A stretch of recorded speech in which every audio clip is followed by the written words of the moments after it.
मंडळी नमस्कार, मी रिनेश रंजन. आपण पाहत आहात बातम्यांची बातमी.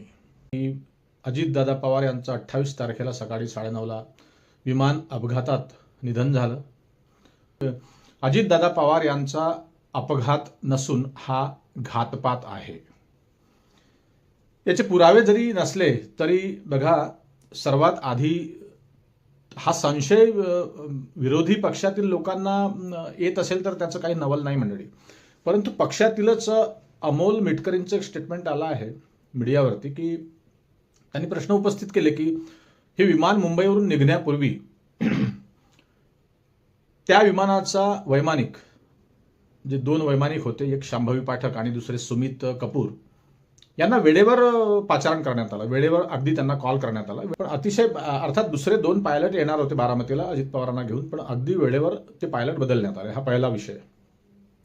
दुसरा संशय हा आहे की ज्या दिवशी हा अपघात झाला त्या दिवशी या विमानात 6 लोक होते अशा बातम्या तुम्ही सुरुवातीला वाचल्या, ऐकल्या, बघितल्या असतील. परंतु जेव्हा मृतदेह सापडले ते 5च लोकांचे होते. मग एक व्यक्ती त्यातला कुठे गेला, हा एक दुसरा प्रश्न. तिसरा प्रश्न हा आहे की जर त्या ठिकाणी धावपट्टी वैमानिकांना दिसली नाही, विजिबिलिटी कमी होती, असं काही बातम्यांमध्ये झळकलं. मग विजिबिलिटी कमी होती किंवा धावपट्टी नीट दिसत नव्हती, मग सीसीटीव्ही मध्ये त्या अपघातानंतर जे त्याचे फुटेज आहे ते इतके क्लिअर कसे काय आलेत, हा एक प्रश्न आहे. आणखी एक विषय असा आहे, आणखी एक प्रश्न उपस्थित असा झाला आहे की जो पायलट, मला एक गोष्ट सांगा तुम्ही की साधेसुधे प्रवासी, एक सामान्य नागरिक त्या विमानात नव्हते, तुम्हाला ठाऊक आहे. VVIP अजितदादा पवार, महाराष्ट्राचे उपमुख्यमंत्री, राष्ट्रवादीचे अध्यक्ष आणि लोकप्रिय नेते, अर्थमंत्री, इतकी मोठी व्यक्ती जात असताना साधासुद्धा हा विषय नसतो मंडळी की तिथे पायलट कोण असला पाहिजे आणि ते विमान कुठल्या कंपनीचं होतं. आणि ते विमान नुसतं काही अजितदादा पवारच नाहीत, अनेक VVIPंसाठी या VSR कंपनीचं विमान हे नेहमी लागायचं, म्हणजे तेच विमान त्यांच्याकडे असायचं. त्यानंतर मंडळी अनेकदा काय होतं की हे विमान मुंबईहून निघाल्यावर मग थेट बारामतीत ते येऊन धडकलं आणि डायरेक्ट ते अगदी टेबल टॉप जे काही त्याला म्हणतात त्या धावपट्टीला, त्या धावपट्टीच्या बिलकुल शेजारी असा जो स्लोप होता त्या स्लोपवरून ते विमान खाली आलं. अर्थात काही लोकांचं म्हणणं आहे की त्यालाच वैमानिक धावपट्टी समजले. असं शक्य नाही मंडळी. काही गोष्टी अशा असतात ना, विश्वास बसत नाही. 40 वर्ष 20-22 हजार तास फ्लाइंग केलेला, विमान उडवण्याचा अनुभव असलेला वैमानिक सुमित कपूर, कित्येक लोकांना त्यांनी, कित्येक VVIPsना, किती VIP लोकांना, किती सेलिब्रिटींना त्याने इकडून तिकडून ने-आण केली असेल आजपर्यंत. 40 वर्षाचा अनुभव हा थोडा नसतो. कारण ते सुमित कपूर यांच्या, हे जे सुमित कपूर पायलट होते, यांच्या मित्रांनी ही गोष्ट सांगितली की असं घडलंच नाही, असं घडूच शकत नाही. ते म्हणतात विमानात काहीतरी बिघाड असला पाहिजे, असं त्यांचा अंदाज आहे.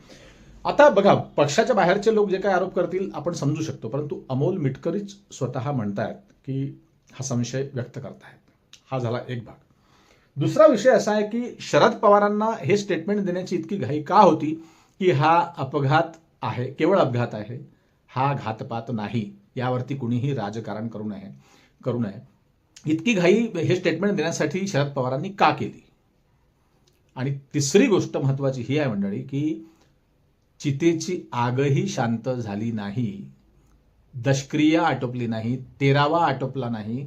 त्याच्या पूर्वीच सुनेत्रा पवारांना उपमुख्यमंत्री पदाचं बक्षीस का मिळालं? अर्थात मग त्याच्याशी काय ते कोण, त्या प्रवक्ते भाजपाचे नवनाथ बन, ते म्हणतायत की मग इंदिरा गांधी गेल्यानंतर लगेचच राजीव गांधींना पंतप्रधान पद मिळालं होतं. कशाचं काहीही बोलतात, कुठे काही ताळमेळ नसतो मंडळी. पंतप्रधान पद हे संविधानिक पद आहे, घटनात्मक ते पद आहे, त्यामुळे ते 1 मिनिटही रिकामं ठेवता येत नाही. त्याची तुलना तुम्ही या पदाशी करू शकत नाही. कारण उपमुख्यमंत्री पद हे मुख्यमंत्र्याच्या सोयीसाठी बनवलेलं असतं किंवा राजकारणाच्या सोयीसाठी बनवलेलं असतं. ते संविधानिक पद नाही, ते घटनात्मक पद नाही. ते रिकामं जरी राहिलं असतं 12-15 दिवस, 20 दिवस, काही फरक पडला नसता. तुम्हाला ठाऊक आहे, अहो अनेक वर्षे तर निवडणुकाच झाल्या नाही हो. अनेक महापौरांची पदं रिक्त होती जी महत्वाची होती. अनेकदा आपण पाहिलं की निवडणुका 20 तारखेला झाल्या पाहिजे तर त्या 10 महिन्यांनी 20 त्या दुसऱ्या 20ला झालेल्या आपण पाहिल्या. अनेक वर्ष अनेक ठिकाणी तर महापालिकेच्या निवडणुका 10-10 वर्ष लेट झाल्या. काही ठिकाणी 6 वर्ष लेट झाल्या, काही ठिकाणी 4 वर्ष लेट झाल्या. अनेक ठिकाणी नगरसेवकांचे पदं रिक्त होते. प्रशासकीय सेवेतील लोक ते काम पाहत होते. अनेक ग्रामपंचायतींना सरपंच नव्हते. तेव्हा काही फरक नाही पडला. आणि उपमुख्यमंत्री पद रिक्त काय झालं, 2 दिवस 3 दिवस काय झाले, ते अगदी इतकी घाई कशाची. मंडळी, यावरून लोकांचा अंदाज असा होतो आहे की 12 फेब्रुवारीला म्हणजेच आता येत्या 12 फेब्रुवारीला अजितदादा पवार आणि शरद पवार हे दोघंही नियमानुसार एकत्रित येणार होते. म्हणजे राष्ट्रवादीचं विलिनीकरण होणार होतं, अशी ठोस माहिती आहे. आणि मग म्हणून तिथे एकत्र हे 2 चुलते पुतणे आले तर हे भारी पडतील का,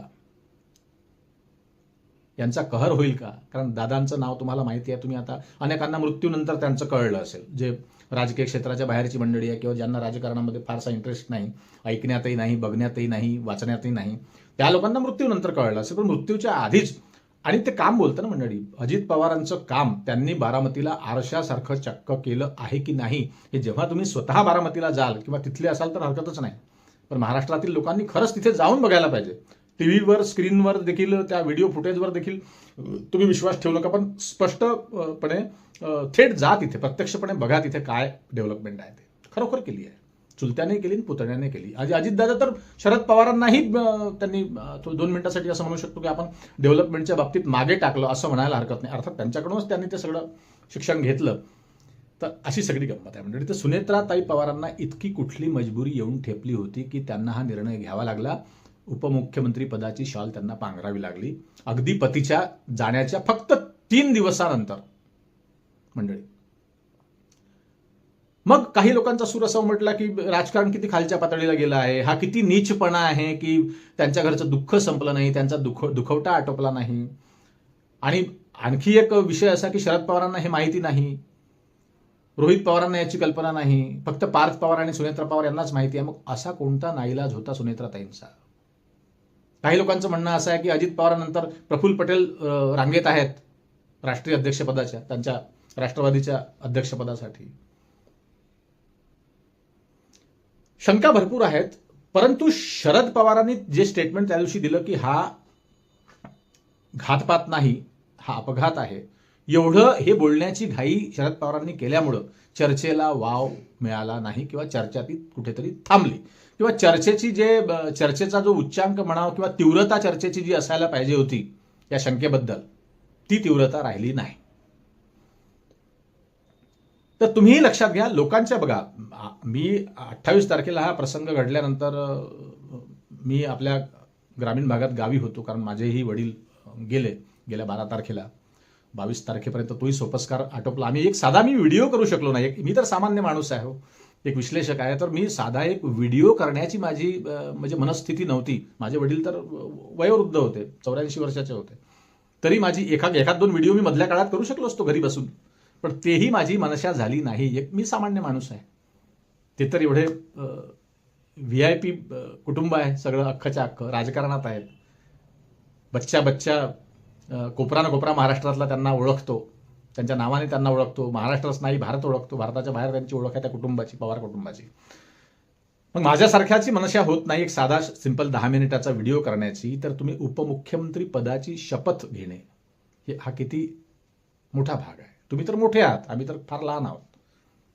कदाचित आम्ही एखादा व्हिडिओ केला असता किंवा आमची कुटुंबाच्या व्यतिरिक्त चर्चाही झाली नसती, कुणी म्हटले नसतं अरे काही हरकत नाही, आता ते म्हातारेच होते, वडील गेले, काही हरकत नाही, चॅनल पुन्हा नव्यानं सुरू झाला आहे. तर पण तुमच्या घरची ही गोष्ट, तुमचं घर हे सामान्य घर नव्हे.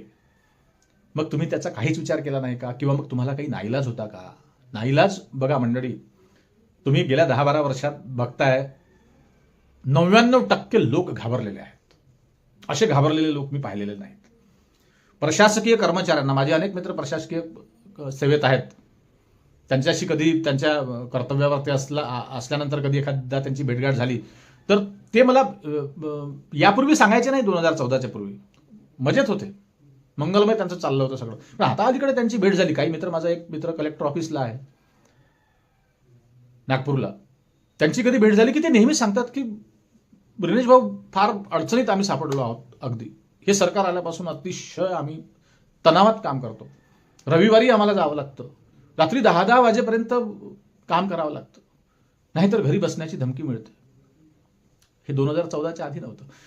त्यामुळे सामान्य नागरिक देखील बोलायला तयार नाही.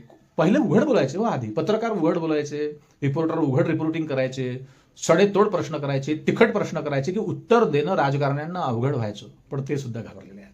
त्यामुळे ही चर्चा मंडळी विरल्यासारखी झाली आहे की हा अपघात आहे की घातपात आहे. कारण शंका, त्यानंतर त्या विमान कोसळल्यानंतर मग सगळं जळून खाक झालं, राख रांगोळी झाली अख्ख्या विमानाची. पण कागदपत्रे कसे काय तिथे दिसली?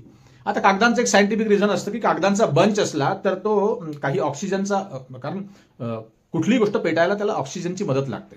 आता कागदाचा जथ्था असला किंवा पुस्तक असलं तर काठाकाठाने ते कॉर्नरला ते काळं होईल, पण आतमधले पानं तसेच असतात. तुम्ही आधी विमान अपघातात पाहिलं असेल, ते मागे जे झाला तो विमान अपघात बेंगलोरला कुठेतरी, तर तिथेही ऑक्सिजन मिळत नसल्यामुळं त्या बंचमध्ये आतमध्ये आग लागत नाही. ते एक मान्य समजू शकतो. पण ते विखुरलेले पेपर्स होते, ते वाईट स्वच्छ होते, काही पेपर्स जळालेले होते, काही शाबूत होते.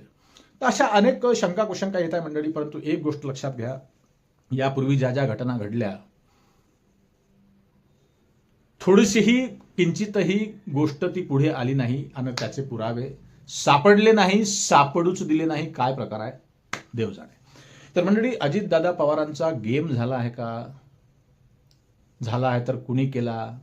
की हा नुसता अपघात आहे केवळ? धावपट्टी, 40 वर्ष विमान चालवणाऱ्या माणसाला धावपट्टी दिसली नाही, हे किती हास्यास्पद आहे मंडळी. 6 लोकांची बातमी आली, मग एक व्यक्ती कुठे गेला? 5 लोकांचे मृतदेह कसे सापडले? आणखी एक गोष्ट आहे जी अजितदादांच्या ड्रायव्हरने सांगितली.